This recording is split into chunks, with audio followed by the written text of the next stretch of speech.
A gente vai direto para os Estados Unidos conversar com a nossa correspondente Priscila Yazbek, que volta no meio desse breaking news ao vivo de Nova York. Priscila, mais uma vez, Donald Trump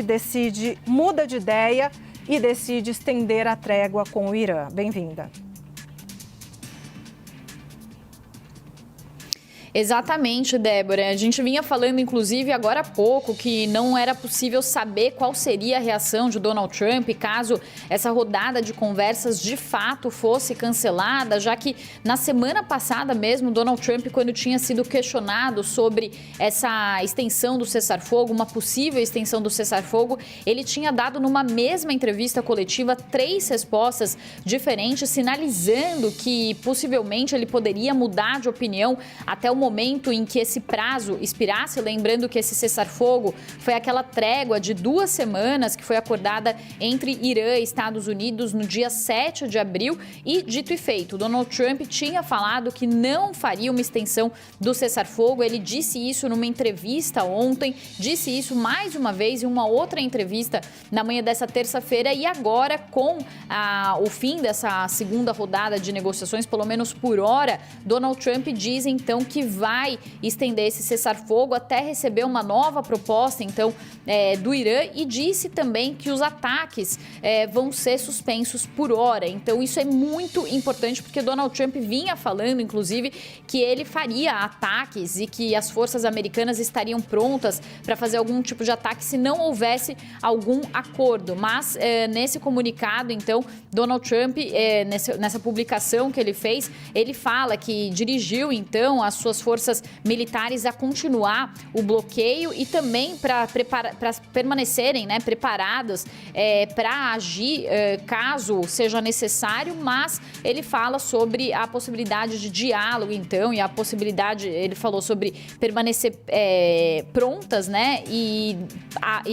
para isso eles vão estender, então, esse cessar-fogo até que uma nova proposta seja submetida e que as discussões sejam concluídas. Débora, isso mostra a abertura e a vontade de Donald Trump de chegar a um acordo. E por que isso está acontecendo? Já era muito claro que Donald Trump precisava encerrar esse conflito o quanto antes, porque os preços aqui nos Estados Unidos estão muito pressionados. A gente vem falando sobre o preço do barril de petróleo, que antes do conflito estava oscilando entre 60 e 65 dólares e agora está ali na faixa dos 90, 100 dólares, chegou aos 115 dólares no momento mais agudo ali do conflito e isso levou os preços da energia aqui nos Estados Unidos a escalarem. A gasolina, por exemplo, chegou a subir 21% em março, que foi a maior alta desde 1967. Então, há uma pressão econômica sobre Donald Trump, mas há também uma pressão política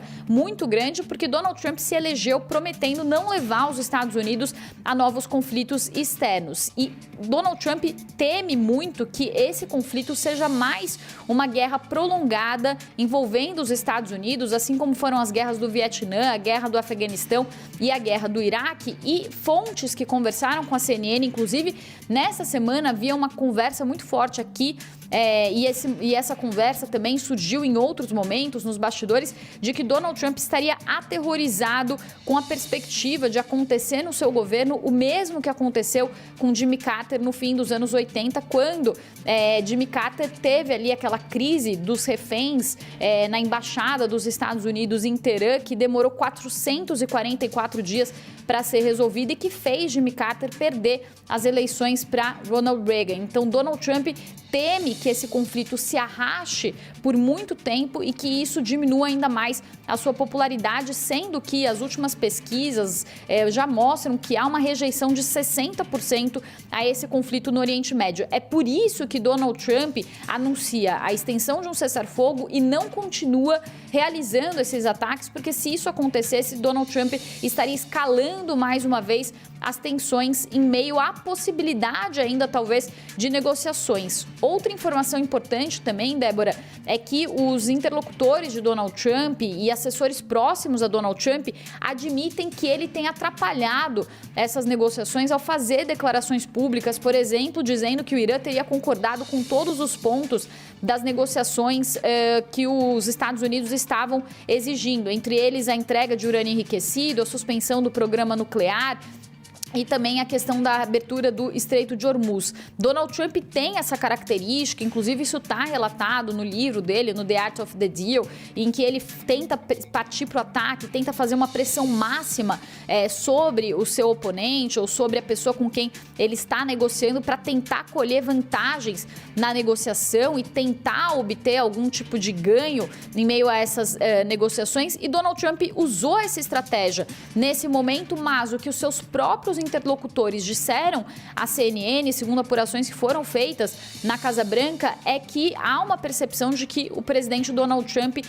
tem atrapalhado as negociações que poderiam ter um progresso, inclusive mais rápido, não fossem essas declarações de Donald Trump. Isso tem incomodado os iranianos, assim como o bloqueio naval que foi imposto pelos Estados Unidos, que foi um bloqueio do bloqueio, né, já que o Estreito de Hormuz já vinha sendo bloqueado pelos iranianos e os Estados Unidos anunciaram um novo bloqueio sobre os navios que partem dos portos iranianos ou com destino aos portos iranianos. Isso pressionou ainda mais o Irã, que vem falando desde sexta-feira que não vai para uma segunda rodada de negociações enquanto os Estados Unidos não levantassem esse bloqueio naval também aos navios que fazem ali comércio com o Irã. E isso envolve também uma outra potência que é a China, já que a China depende do petróleo iraniano e nesse momento o Irã não consegue, então, vender o seu petróleo para a China justamente por causa desse bloqueio imposto pelos Estados Unidos. Então, esse é um momento em que provavelmente agora ambos os países vão estar reunidos. Houve essa reunião na Casa Branca envolvendo o secretário da Defesa, o Pete Hegseth, o secretário de Estado, o Marco Rubio, e também o secretário de Defesa, Pete Hegseth, o Marco Rubio, e também o vice-presidente J.D. Vance, eles estavam reunidos na Casa Branca depois que J.D. Vance teria partido para o Paquistão na manhã dessa terça-feira, provavelmente para tentar remanejar, né, as peças do jogo, digamos assim, ou para tentar recalcular essa rota do que os Estados Unidos vão fazer nesse momento diante dessas pressões para que o conflito acabe e quando o presidente Donald Trump talvez esteja percebendo que o Irã não vai ceder à pressão feita pelos Estados Unidos. O nosso Lorival Santana, ele fala sobre uma escala de tolerância da dor, né? E ele diz que o Irã tem uma tolerância para dor muito mais forte que os Estados Unidos, porque o regime dos ayatolás não se importa com o sofrimento, por exemplo, da população iraniana. Então tem uma tolerância para arrastar esse conflito muito maior do que a dos Estados Unidos, com um presidente que está às vésperas de uma eleição de meio de mandato e sendo muito criticado internamente por mais esse conflito. Além disso, Débora, também há uma perspectiva de que se esse conflito se arrastar e se houver necessidade de mais ataques, se houver necessidade, por exemplo, de remoção do urânio de dentro do Irã, isso não poderia ser feito sem o envio de tropas em solo por parte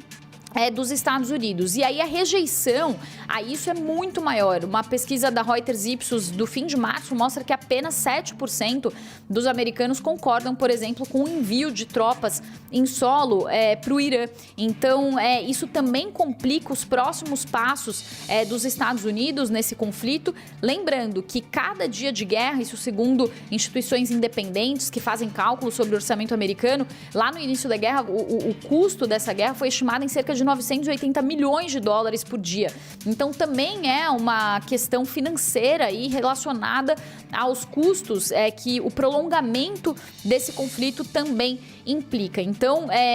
para Donald Trump, esse é um momento de tentar chegar a uma negociação com o Irã e tentar chegar num meio termo. Até o momento, ambas as partes fizeram essas exigências maximalistas. Donald Trump tem falado sobre uma suspensão por tempo indeterminado do programa nuclear do Irã e o Irã mostra que não vai aceitar esse tipo de condição, Débora.